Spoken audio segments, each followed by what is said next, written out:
ಪ್ರಿಯರಾದವರೇ, ಯೇಸುಕ್ರಿಸ್ತನ ನಾಮದಲ್ಲಿ ನಿಮಗೆ ನನ್ನ ಪ್ರೀತಿಯ ವಂದನೆಗಳು. ಬಹಳ ಸುಂದರವಾದಂಥ ಸ್ಥಳ, ರಮಣೀಯವಾದ ಸ್ಥಳ, ಅಲೆಗಳು ಅಪ್ಪಳಿಸುತ್ತಾ ಇವೆ, ಸುಂದರವಾದ ಬೆಟ್ಟ ಪ್ರದೇಶ. ದೇವರಾದ ಯೇಸುಕ್ರಿಸ್ತನು ಇಂತಹ ವಾತಾವರಣದ ಮಧ್ಯೆ ನಿಮ್ಮೊಟ್ಟಿಗೆ ಮಾತನಾಡುತ್ತಿದ್ದಾರೆ. ಇದೇ ರೀತಿಯಾಗಿಯೇ ಅಲೆಗಳು ಅಪ್ಪಳಿಸುವ ರೀತಿಯಲ್ಲೇ ನನ್ನ ಜೀವಿತದಲ್ಲಿ ಸಮಸ್ಯೆಗಳು ಅಪ್ಪಳಿಸುತ್ತಿವೆ. ನನ್ನ ಜೀವನದ ಹಡಗು ಮುಳುಗುವ ಹಾಗೆ ತೋರುತ್ತಿದೆ. ಭಯವಾಗಿದೆ, ಏನ್ ಮಾಡುವುದೆಂದು ತಿಳಿಯುತ್ತಾ ಇಲ್ಲ ಎಂಬುದಾಗಿ ನೀವು ಕಂಗಾಲಾಗಿ ನಿಂತಿದ್ದೀರಾ. ನಿಮ್ಮೊಂದಿಗೆ ದೇವರು ಮಾತನಾಡುತ್ತಾರೆ. ನನ್ನ ಮಗನೇ, ನನ್ನ ಮಗಳೇ, ಯಾಕೆ ಭಯಪಡುತ್ತೀಯಾ? ದೇವರು ನಿಮಗೊಂದು ಸಂದೇಶವನ್ನು ಕೊಡಲು ಬಯಸುತ್ತಾರೆ. ಏನು ಗೊತ್ತಾ?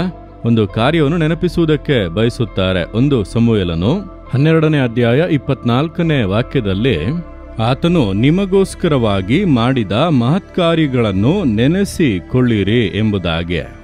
ಯಾಕೆ ನಾವು ಭಯಪಡುತ್ತೇವೆ, ಕಂಗಾಲಾಗುತ್ತೇವೆ, ಈ ರೀತಿ ಅಲೆಗಳನ್ನು, ಆರ್ಭಟಗಳನ್ನು ಕಂಡು ಭಯಪಡುತ್ತೇವೆ ಗೊತ್ತಾ? ನಾವು ಕರ್ತನು ಮಾಡಿದಂಥ ಮಹತ್ಕಾರ್ಯಗಳನ್ನು ಅನೇಕ ಬಾರಿ ಮರೆತು ಬಿಡುತ್ತೇವೆ. ಯೋಚಿಸಿ ನೋಡಿರಿ, ಇದಕ್ಕೆ ಮುಂಚೆ ನಿಮ್ಮ ಜೀವಿತದಲ್ಲಿ ಎಷ್ಟು ಅಲೆಗಳು ಬಂದವು, ಎಷ್ಟು ಬಿರುಗಾಳಿ ಬೀಸಿದವು, ಎಷ್ಟು ಇಕ್ಕಟ್ಟಿನ ಪರಿಸ್ಥಿತಿಗಳು ಬಂದವು. ದೇವರು ಕೈಬಿಟ್ಟರ? ಜಯ ಕೊಟ್ಟರು, ಸಹಾಯ ಮಾಡಿದರು, ಗಾಳಿಯನ್ನು ಸಮುದ್ರವನ್ನು ಅಡಗಿಸಿದ ರೀತಿಯಲ್ಲಿ ನಿಮ್ಮ ಸಮಸ್ಯೆಗಳನ್ನು ನೀಗಿಸಿದರು. ಹಾಗಾದರೆ ನಿಮಗೋಸ್ಕರ ಕರ್ತನು ಮಾಡಿದ ಮಹತ್ಕಾರ್ಯಗಳನ್ನು ನೆನೆಸಿ ನೋಡಿರಿ. ನಾವು ಅನೇಕ ಬಾರಿ ನೆನೆಸುವುದೇ ಇಲ್ಲ, ನಾವು ಅದನ್ನು ಯೋಚಿಸುವುದೇ ಇಲ್ಲ. ಈಗ ಇರುವಂತಹ ಸಮಸ್ಯೆ ಎಂಬುದಾಗಿ ಸಮಸ್ಯೆಯನ್ನು ನೋಡುತ್ತಾ ಇರುತ್ತೇವೆ. ಇದಕ್ಕಿಂತ ದೊಡ್ಡ ಸಮಸ್ಯೆಗಳು ಬಂದವು, ಕರ್ತನು ಅದನ್ನು ನೀಗಿಸಿದ್ದಾನೆ. ಅದನ್ನು ನೆನೆಸುವಾಗಲೇ ನಿಮ್ಮ ನಂಬಿಕೆ ಬಲಗೊಳ್ಳುತ್ತದೆ, ಧೈರ್ಯ ಬರುತ್ತದೆ, ಸಂತೋಷ ಬರುತ್ತದೆ. ತಕ್ಷಣವೇ ಅದ್ಭುತ ನಡೆಯುವುದನ್ನು ನೀವು ಕಾಣಬಹುದು. ನನ್ನ ಜೀವಿತದಲ್ಲಿ ಕೂಡ ಏನಾದರೂ ಇಕ್ಕಟ್ಟುಗಳು, ಕಷ್ಟಗಳು ಬರುವಾಗ ದೇವರ ಸಮ್ಮುಖದಲ್ಲಿ ಕುಳಿತು ಇದಕ್ಕೆ ಮುಂಚೆ ಈ ರೀತಿ ಸಮಸ್ಯೆಗಳು ಬಂದಿತಾ ಎಂಬುದಾಗಿ ಯೋಚಿಸಿ ನೋಡುವೆ. ಇದಕ್ಕಿಂತ ದೊಡ್ಡ ಮಟ್ಟಿಗೆ ಬಂದಿತ್ತು, ಇಕ್ಕಟ್ಟು ಬಂದಿತ್ತು, ನಿಂದೆಗಳು ಬಂದಿತ್ತು, ಅವಮಾನ ಬಂದಿತ್ತು, ಅಷ್ಟೇ ಅನ್ನುವಂಥ ಪರಿಸ್ಥಿತಿ ಬಂದಿತ್ತು.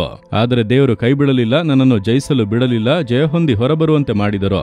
ಆ ದೊಡ್ಡ ಕಾರ್ಯಗಳನ್ನು ನೆನೆಸಿದ ಕೂಡಲೇ, ಕರ್ತನು ಮಾಡಿದ ಮಹತ್ ಕಾರ್ಯಗಳನ್ನು ನೆನೆಸಿದ ಕೂಡಲೇ ಒಂದು ದೊಡ್ಡ ನಂಬಿಕೆ, ಧೈರ್ಯ ಹೊರಟು ಬರುತ್ತದೆ. ಅದನ್ನೇ ದೇವರು ಹೇಳುತ್ತಾರೆ, ಆ ಮಹತ್ ಕಾರ್ಯಗಳನ್ನು ನೀವು ನೆನೆಸಿ ನೋಡಿರಿ. ನಿಮ್ಮ ಕುಟುಂಬದಲ್ಲಿ ನಿಮಗೆ ದೇವರು ಎಷ್ಟು ಮಹತ್ ಕಾರ್ಯಗಳನ್ನು ಮಾಡಿದ್ದಾರೆ ಅದನ್ನು ನೆನೆಸಿ ಸ್ತುತಿಸಿರಿ. ಈಗ ಇರುವಂತಹ ಸಮಸ್ಯೆ ಏನು ಅಲ್ಲದಂತೆ ಹೋಗಿಬಿಡುತ್ತದೆ. ಸರಿನಾ? ಹಾಗೆ ದೇವರನ್ನು ನೋಡಿ ಹೇಳಿರಿ, ದೇವರ, ನೀವು ನನಗೆ ಮಾಡಿದ ಅನೇಕ ಒಳ್ಳೆಯ ಕಾರ್ಯಗಳು, ಅದ್ಭುತಗಳು, ಮಹತ್ ಕಾರ್ಯಗಳಿಗಾಗಿ ನಿಮಗೆ ಸ್ತೋತ್ರ. ನನಗೆ ಮಾಡಿದ ಮಹಿಮೆಯಾದ ಕಾರ್ಯಗಳಿಗಾಗಿ ನಿಮಗೆ ಸ್ತೋತ್ರ. ಈಗ ಬಂದಿರುವುದಕ್ಕಿಂತ ದೊಡ್ಡ ಕಷ್ಟಗಳು, ಹೋರಾಟಗಳು, ಅಗತ್ಯಗಳು, ಇಕ್ಕಟ್ಟುಗಳು ಬಂದವು. ಎಲ್ಲದರಲ್ಲೂ ನನಗೆ ಜಯವನ್ನು ಕೊಟ್ಟು ಮಹಿಮೆಯಾಗಿ ನಡೆಸಿದಿರಿ, ಈಗಲೂ ನಡೆಸುವಿರಿ. ಯೇಸು ಕ್ರಿಸ್ತನ ನಾಮದಲ್ಲಿ ಆಮೇನ್, ಆಮೇನ್.